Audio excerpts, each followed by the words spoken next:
જેટલું કરો એટલું બેસ્ટ કરો, થોડું કરો, પણ એવું મજબૂતાઈથી કરો કે જે આપણે કરેલું છે એ બીજાને પ્રેરણારૂપ બને, બીજાને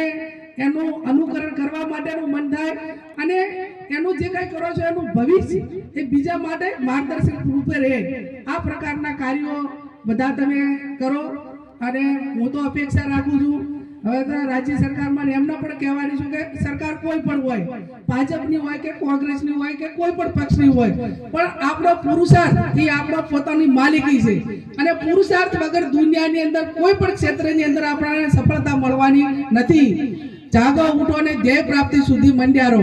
જ્યારે જ્યારે થોડો ઘણો ટાઈમ મળે ત્યારે આપણી જે વિશ્વની મહાન મહિલાઓ હોય, ઇતિહાસ હોય, જેનો ગૌરવ વંતો જે ક્ષેત્રમાં તમે જવા માંગો છો અથવા કામ કરવા માંગો છો અથવા આવનાર પેઢીને પ્રેરણા પૂરી પાડવા માંગો છો તો એક ક્ષેત્રની મહિલાઓનો જે કંઈ નાના મોટા પુસ્તકો હોય અને એમના જે વિચારો હોય એ વાંચીને આપણે અનુકરણ કરવા માટેના પ્રયત્નો કરવા પડે. અને આ સમય એક પુરુષ આધીન નથી, હવે સ્ત્રી કમાશે અને પુરુષ કમાશે તો જ જે આ રથના બે પૈડા છે એ હરખા ચાલશે. અને પોતે સ્ત્રી એ આર્થિક રીતે સ્વનિર્ભર હોય તો ઘણી બધી મજબૂરીઓમાંથી, તકલીફોમાંથી બહાર પણ નીકળી શકે અને પોતે પોતાનું ગુજરાન ચલાવીને બાળ બચ્ચા મોટા કરી શકે. અને નારી જગત માટે ખૂબ મોટું બેન આપણાને ભગવાને શક્તિ આપી છે કે કોઈ પણ પુરુષ કોઈ કારણસર નાના બાળકો હોય અને ભગવાન કોઈને અહીંયા ના કરાવે, પણ જ્યારે એ પુરુષનું કોઈ કારણસર મૃત્યુ થઈ જાય ત્યારે મહિલા ધારે તો એના બચ્ચા મજૂરી કરીને, કામ કરીને, સ્વનિર્ભર બનીને પણ મોટા કરે છે. એ આ ભારતીય નારીને વિશ્વની નારીમાં તાકાત છે કે કોઈ પણ ભોગે એના બચ્ચાને ક્યારેય એ છોડતી નથી, તરછોડતી નથી અને સ્વનિર્ભર બનીને મોટા કરીને ગૌરવભેર સમાજમાં અને એક જ્યાં ત્યાં હોય ત્યાં ગૌરવભેર એ પરિવારને આગળ વધારવા માટેના પ્રયત્નો કરતી હોય છે. આ શક્તિ ભગવાને આપણને નારીઓને આપી છે. ત્યારે ફરી ભગવાન પરમાત્માને પ્રાર્થના કરું કે આપ સૌ હવે તો એક ડિમાન્ડ બેન કરો કે જ્યાં સ્વસહાય મહિલા જૂથો અને સખી મંડળો છે એને સંસ્થાની દુકાનો હોય, બીજામાં ઘણા બધામાં આપણે એમને ભાગીદારી આપી છે અને ભાગીદારી આપી છે એટલે એ ભાગીદારીના ભાગરૂપે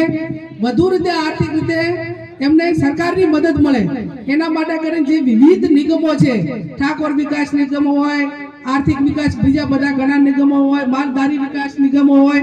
એમ મહિલા આર્થિક વિકાસ નિગમની રચના થાય અને આ તમામ જૂથો જે છે,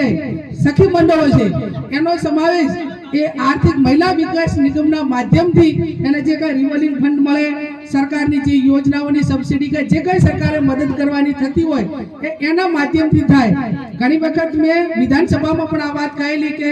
સાહેબ તમે આ સ્વસહાય જૂથો હોય, સખી મંડળ બધા માટે રિવોલ્વિંગ ફંડ ને બધું આપો છો, પણ બેંકો ક્યાંક ને ક્યાંક એ દુનિયાના નિયમ પ્રમાણે મિલકતો તારણમાં માંગે છે અને જે સખી મંડળ સાથે જોડાયેલા હોય ને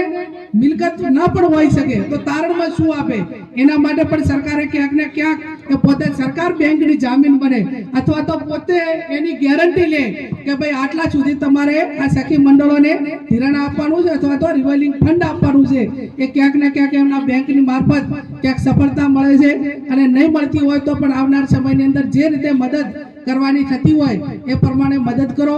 બીજા ઘણા બધા રાજ્યોની અંદર મહિલા બેંકો છે, કોઓપરેટિવ એની સોસાયટીઓ છે, એને સ્વનિર્ભર આર્થિક રીતે મદદ મળે એના માટેની અનેક જે આપણી પરંપરા પ્રમાણે જે સંસ્થાઓ હોય એને આર્થિક રીતે કઈ રીતે સદ્ધર બને અને એક માનસિકતા કે મેં પૈસા જ્યાંથી લીધા છે અહીંયાથી મારે પાછા આપવા છે જેથી કરીને બીજાને મદદરૂપ થઈ શકે. એક આવી ભાવના સાથે જ્યાં છો ત્યાં ખૂબ આગળ વધો. મને પણ અહીંયા બોલાવી, આમ તો મારે ખરેખર તમારી વચ્ચે 2 કલાક રહેવું જોઈએ પણ બેને કીધું એ પ્રમાણે થોડા લગ્નનું આ બધું છે એટલે હું તો અભિનંદન આપું. નારી શક્તિનું પ્રતીક એ હમણાં જ આપણે રાજકીય રીતે એના રીતે વાત કરીએ તો સરપંચો હોય, તાલુકા પંચાયતના સભ્યો હોય, જિલ્લા પંચાયતના સભ્યો હોય, ધારાસભ્યો હોય,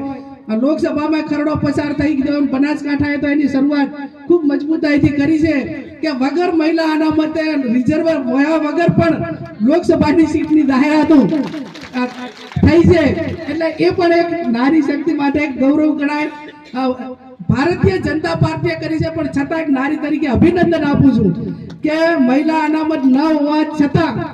નારી શક્તિને તમે જે આગળ વધારી અને મેમ્બર ઓફ પાર્લામેન્ટ ને ચૂંટણી લડવા માટેનો જે મેન્ડેટ જે મહિલાઓને આપ્યો છે એ અમારા માટે બહુ ગૌરવની વાત છે. શરૂઆત ઘણી બધી અગાઉ ધારાસભ્યો તરીકે, મહિલા એમપીઓ તરીકે, મુખ્યમંત્રીઓ તરીકે અનેક રાજ્યોમાં થઈ છે. એ પૈકી આપણે આનંદીબેન આ રાજ્યના પ્રથમ મહિલા મુખ્યમંત્રી તરીકે અનેક ધારાસભ્યો, મંત્રીઓએ ભૂતકાળની અંદર ખૂબ એના માટેની પ્રણાલિકા પાડી છે અને પ્રણાલિકાને આગળ વધતા તમામ ક્ષેત્રોની અંદર મહિલાઓની ભાગીદારી થાય અને સ્વનિર્ભર રીતે આગળ વધે એ જ શુભેચ્છાઓ સાથે આપ સૌને ખૂબ ખૂબ અભિનંદન આપી શુભેચ્છાઓ પાડું છું. મંચને પણ આભાર માનું કે તમારા વચ્ચે આમ તો બોલીને મારે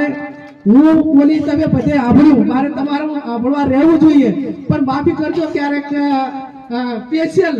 આજ તમે બોલો એ આભળવા માટે કરીને ટાઈમ કાઢીશ. આપ સૌનો ખૂબ ખૂબ આભાર.